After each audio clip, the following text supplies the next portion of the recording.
Good evening, YouTubers. Welcome back in to another edition of Astros Recap Sunday night, 11:19 p.m., September 4th, 2022, as the Astros have wrapped up yet another week, as we are now into the stretch month of October.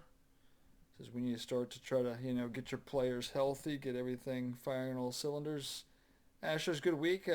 Be a short podcast tonight because only 5 games, and again, I don't try to go too far into each game. More so, talking points is what I stress. I know for some of these podcasts, I just go game by game, but just this will be a short one, 5 games, and we'll sort of move things along here. One thing also before I move on, one thing I also have noticed that I do quite often is I break down the pitching side of things, not necessarily the offensive lineup hitting side of things. So we'll try to even that out as we move through the last month here of September before we get to the postseason. But anyway, so yeah, 4-1 week. Obviously, competition not big. Texas, we usually handle them pretty well, and the Angels.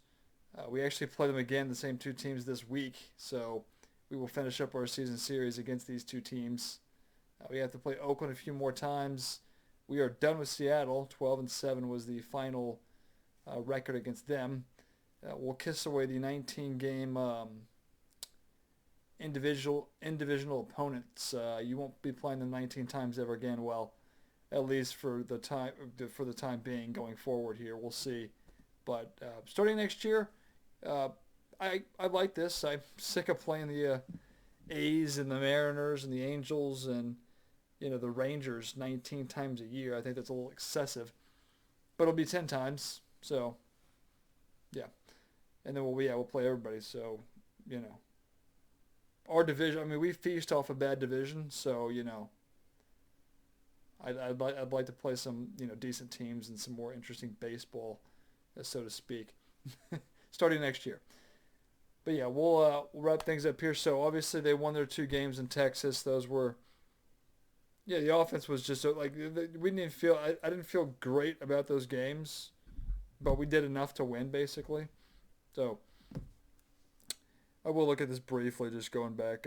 Off day Monday, obviously. So the Tuesday game, won that one 4-2. Gonna look here. Altuve had a home run. This was Fromber's start. Fromber, kind of interesting. They were in their navy blue with the rainbow going down the side jerseys. I just thought that was interesting to throw out. They would never wear those on the road. That's usually a Sunday afternoon home game jersey.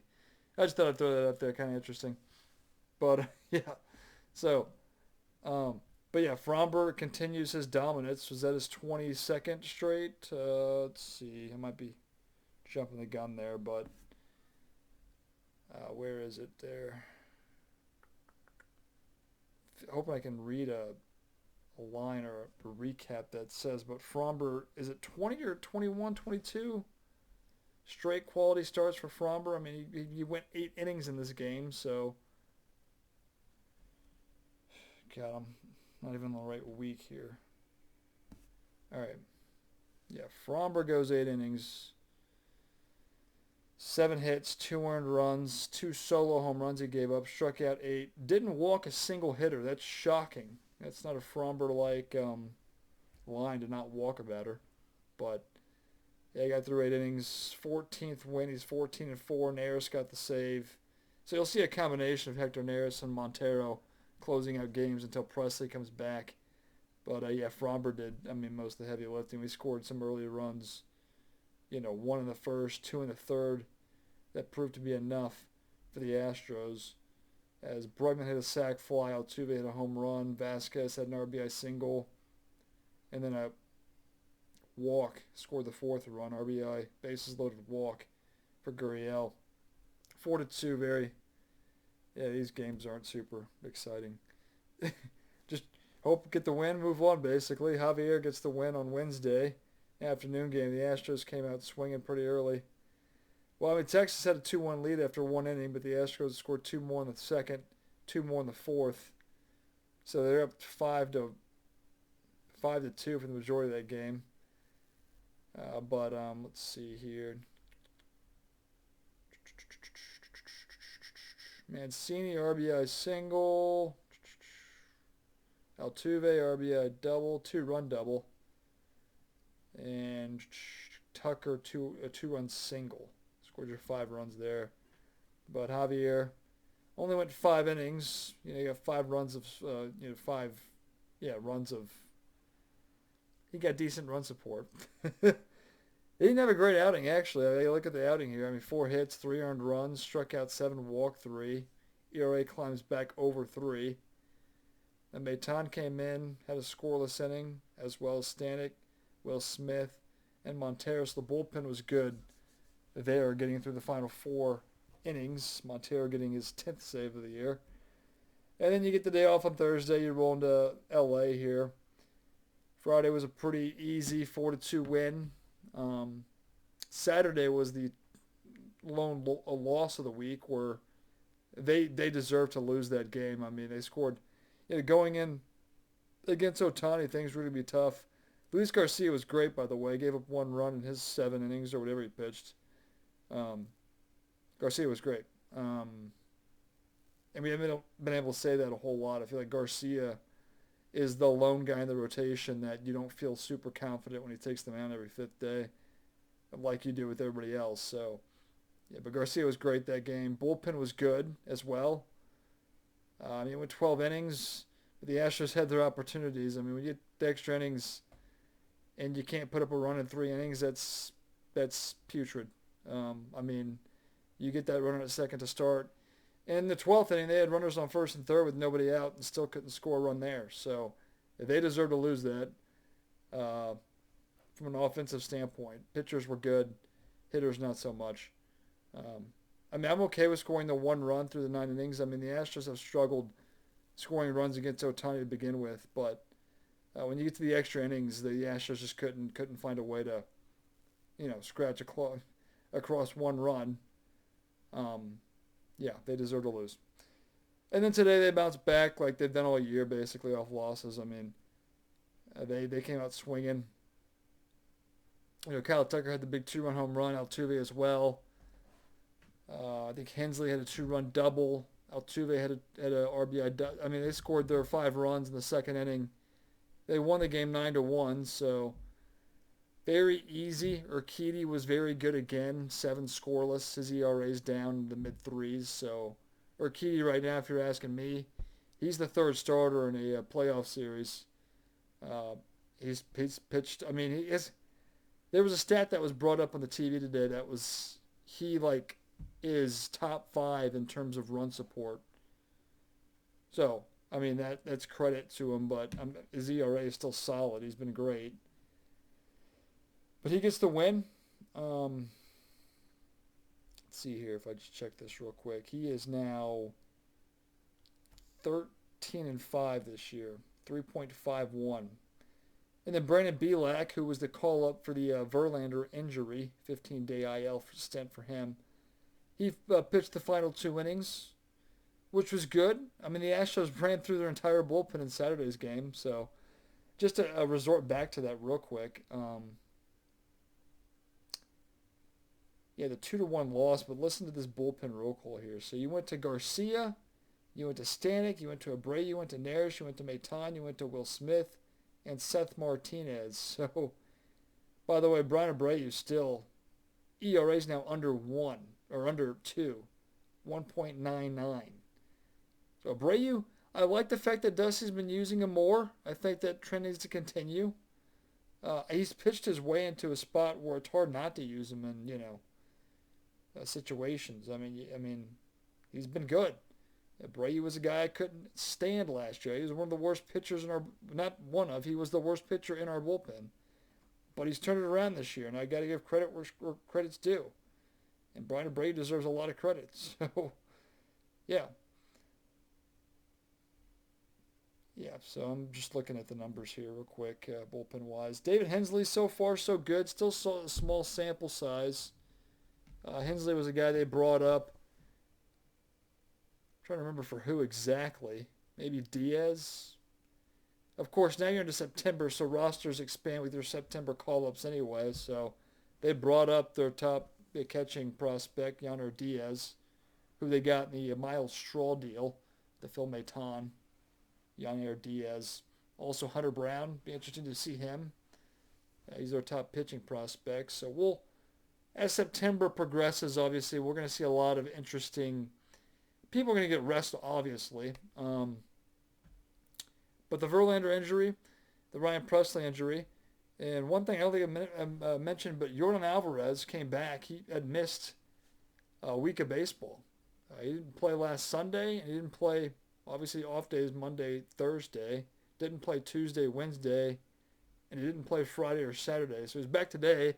He drove in 2 runs, I believe, on a single. So that was one guy missed out with the RBIs. He actually scored 9 runs today. But Alvarez is back, hopefully healthy. That's a bat we need in the middle of the lineup. Bregman got the day off today, but didn't affect him a whole lot. So,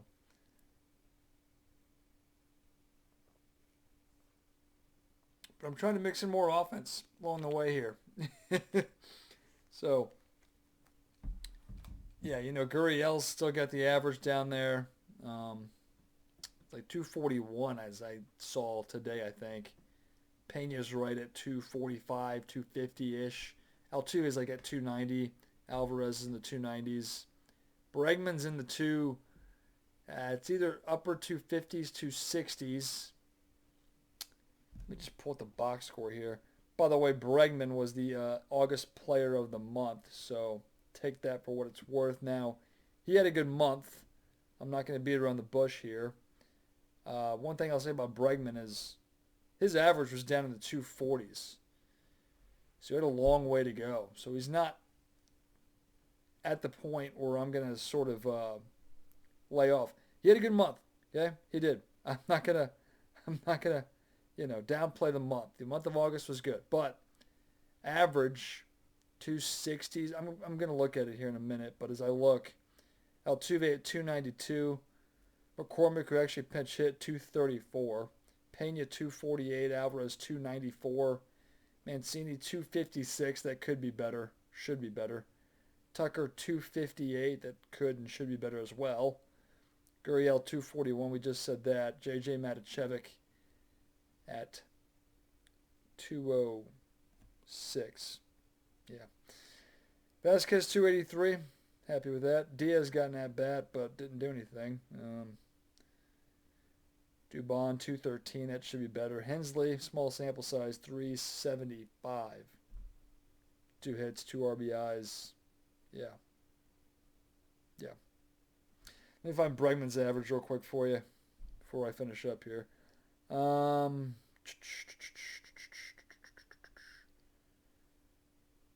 Bregman, let's see, 265. That's not terrible, but I'd like it more 280 range for me to sort of finally be off him. But, I mean, if I look at his numbers with the 265 average, 20 home runs, 78 RBIs.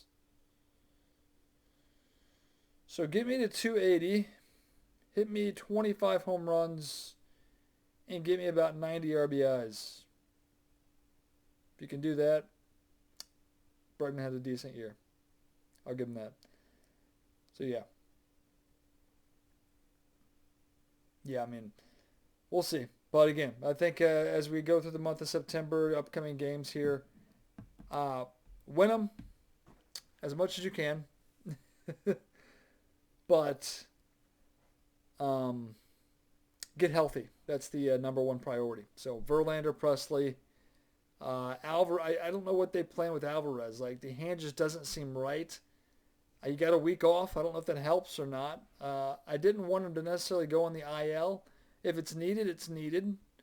But I think as we go through the month of September, we're going to see a lot of not your regular lineups, I would assume, just because I think, this is what you do with September and the call-ups and the Astros. When you're in as good a spot as the Astros are, there's no need to go out there and play your best guys every single game. I mean, you're trying to get ready for October at this point. Astros have a 10-game lead, and they're actually up on the Yankees now, 6 games. So they also have a nice, comfy lead for the number one seed in the AL. So, yeah, they're in good shape. Yeah, good shape.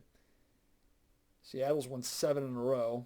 They're not any threat of the Astros, obviously, but they do have a comfortable wild card spot. So they hold the number one wild card spot. Tampa Bay 2, Toronto 3. Baltimore's 2.5 games out as the fourth on the outside looking in, basically.